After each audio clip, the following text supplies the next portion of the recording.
Hello, just a video to make people aware who own motorhomes and vehicles, who bring them to shops where they find a little minor problem and they say, oh, rats chewed up your wires, and they charge you thousands of dollars. It's sad in America where this profession cannot be trusted. This is what happened to me. I have a 2008 Hurricane motorhome, Class A, and me and my granddaughter driving down the highway 60 miles an hour and the engine just quits. Coasted over to the side. Very dangerous situation with 18-wheelers passing. And I know a little bit about mechanics. I retired from the phone company, electronics, but I can't sit here and try to fix this thing on the side of the highway. It's too dangerous.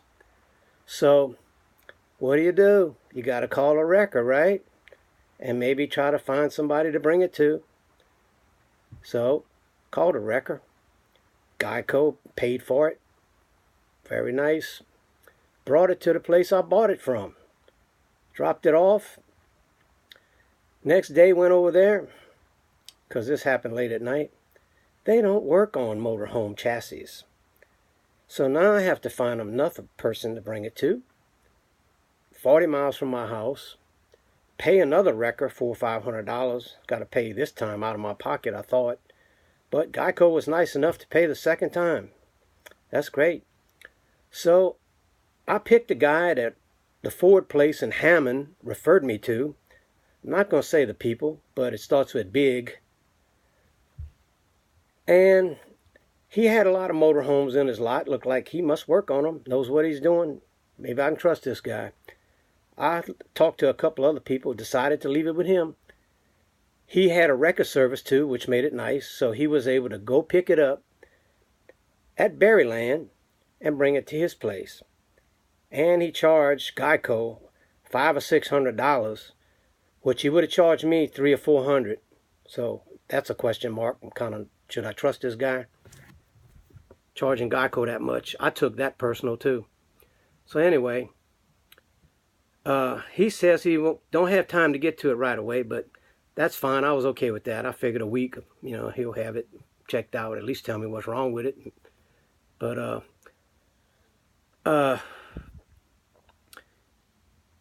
9 days passed. He ain't touched it. So I said, look, I'm going to get somebody to come over there and get it and bring it to my house. I said, I probably could fix it myself.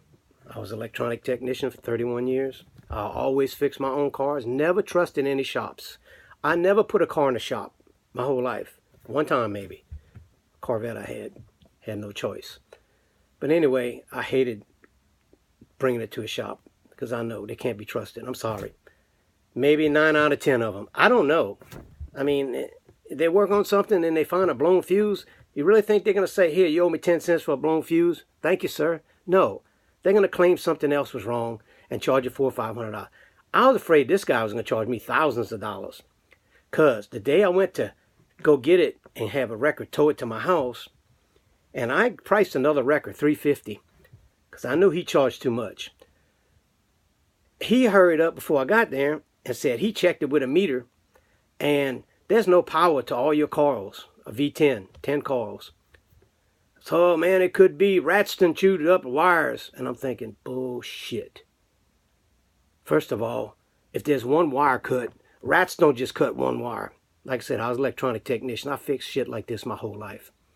So I don't trust the guy now. I'm getting it out of there.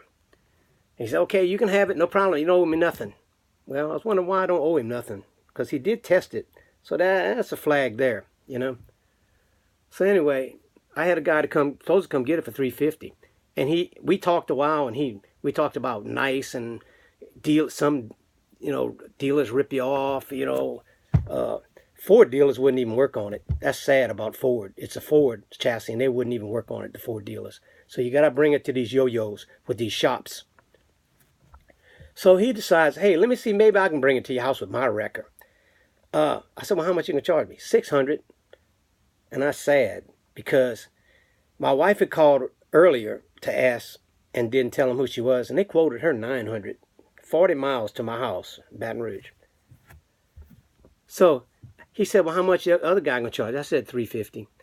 Okay, we can do it for $350. So that's another flag. Hello, you know.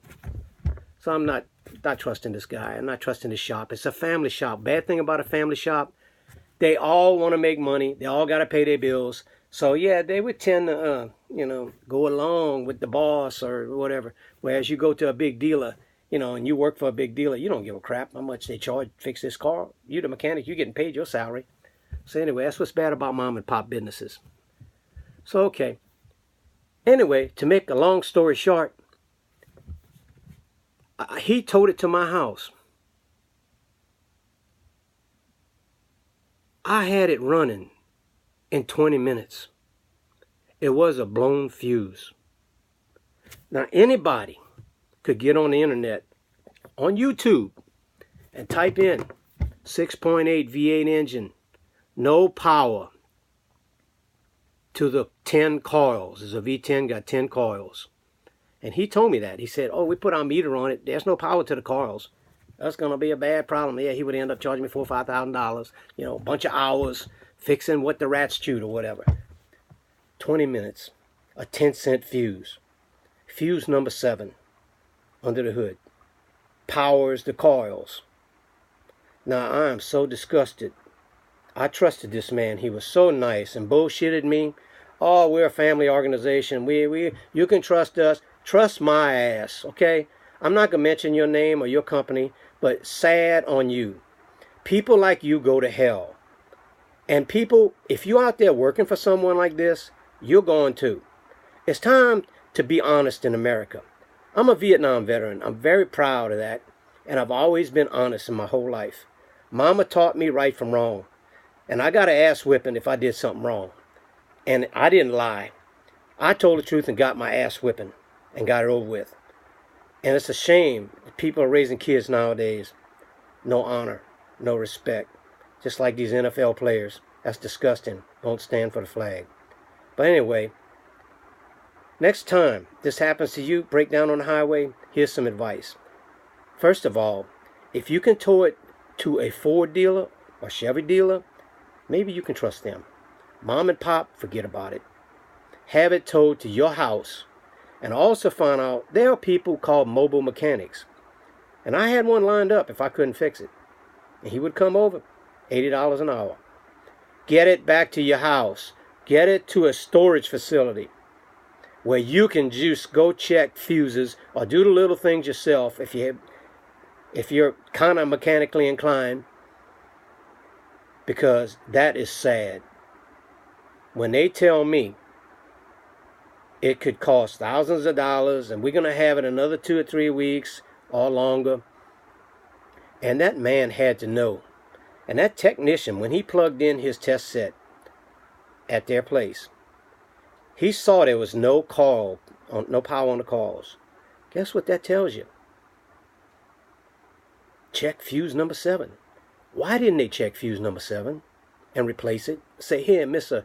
Tony, charge me $200. I don't, that's cool. That's sad. They wanted to keep it and rip me off. That's all I can see. And another thing, the drive shaft was put back in it. So if they didn't know they could fix it, why did they put the drive shaft back in so quick? So just a little heads up. If you got a motorhome, you can get on YouTube and they'll tell you how to check and fix anything yourself. It might take you a couple days, might even take you a week, but you could spend $100 instead of $4,000 or $5,000. God bless. Thank you.